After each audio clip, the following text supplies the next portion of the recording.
ladies and gentlemen. The very word secrecy is repugnant in a free and open society, and we are, as a people, inherently and historically opposed to secret societies, to secret oaths, and to secret proceedings. We decided long ago that the dangers of excessive and unwarranted concealment of pertinent facts far outweighed the dangers which are cited to justify it. Even today, there is little value in opposing the threat of a closed society by imitating its arbitrary restrictions. Even today, there is little value in ensuring the survival of our nation if our traditions do not survive with it. And there is very grave danger that an announced need for increased security will be seized upon by those anxious to expand its meaning to the very limits of official censorship and concealment. That I do not intend to permit to the extent that it's in my control. And no official of my administration, whether his rank is high or low, civilian or military, should interpret my words here tonight as an excuse to censor the news, to stifle dissent, to cover up our mistakes, or to withhold from the press and the public the facts they deserve to know.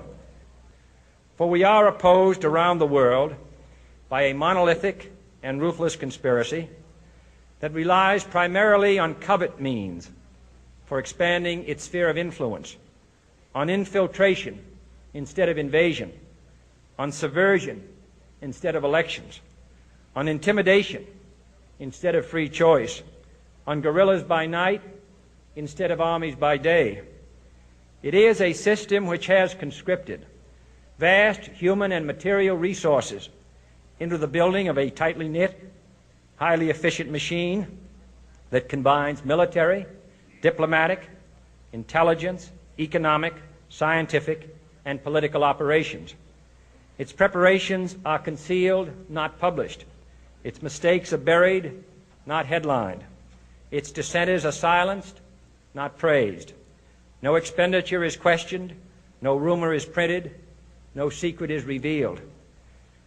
No president should fear public scrutiny of his program, for from that scrutiny comes understanding, and from that understanding comes support or opposition, and both are necessary.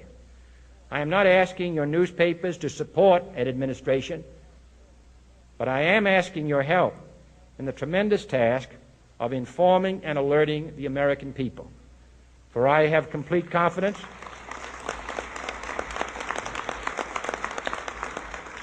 in the response and dedication of our citizens whenever they are fully informed. I not only could not stifle controversy among your readers, I welcome it. This administration intends to be candid about its errors. For as a wise man once said, an error doesn't become a mistake until you refuse to correct it. We intend to accept full responsibility for our errors, and we expect you to point them out when we miss them. Without debate, without criticism, no administration and no country can succeed, and no republic can survive. That is why the Athenian lawmaker Solon decreed it a crime for any citizen to shrink from controversy. And that is why our press was protected by the First Amendment, the only business in America specifically protected by the Constitution, not primarily to amuse and entertain, not to emphasize the trivial and the sentimental, not to simply give the public what it wants, but to inform, to arouse, to reflect, to state our dangers and our opportunities, to indicate our crises and our choices, to lead, mold, educate, and sometimes even anger public opinion.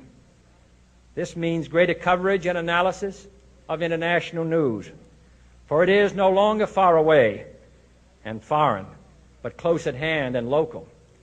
It means greater attention to improved understanding of the news, as well as improved transmission. And it means, finally, that government at all levels must meet its obligation to provide you with the fullest possible information outside the narrowest limits of national security. And so it is to the printing press, to the recorder of man's deeds, the keeper of his conscience, the courier of his news, that we look for strength and assistance, confident that with your help, man will be what he was born to be, free and independent.